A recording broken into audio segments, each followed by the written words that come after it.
Today in our Creed series, we're going to move into the book of Exodus. I know we've been through a lot of New Testament books in the past several months, but we're moving into Exodus. You know, we started this study in Genesis, and the book of Genesis ends with the people under Joseph's leadership. But after Joseph's leadership and the Pharaoh that was over Joseph, other pharaohs began to rise up, and eventually the children of Israel became slaves. Now, God had told Abraham that his people would be slaves for over 400 years, and they were in slavery, and now was the time that God was going to get them out of slavery. And He does that through Moses. God raises up Moses and sends him.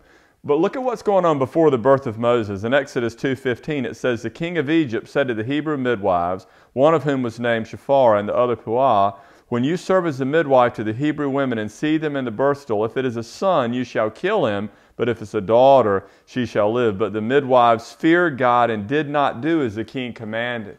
I find it very interesting that all of a sudden a king arises who wants to do away with all males.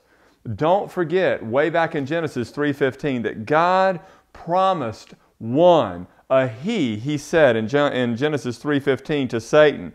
He says that you will bruise his heel, but he will bruise your head. That he was Christ. And throughout the Scriptures, you see Satan trying to intervene in such a way to stop the work that God is doing. Why was he so concerned with the males in Israel, or the males from the Israelite tribe? Because he knew that from among them, God would raise up one who would be their deliverer, and Christ would be that deliverer.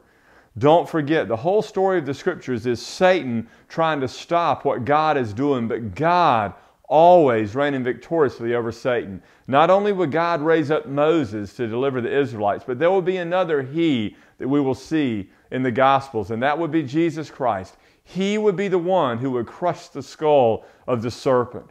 Satan can't thwart the plan of God. He might try, but he can't do it. And God now, through Christ, has finished the work. Praise God that He has raised up the one who has crushed the serpent's head.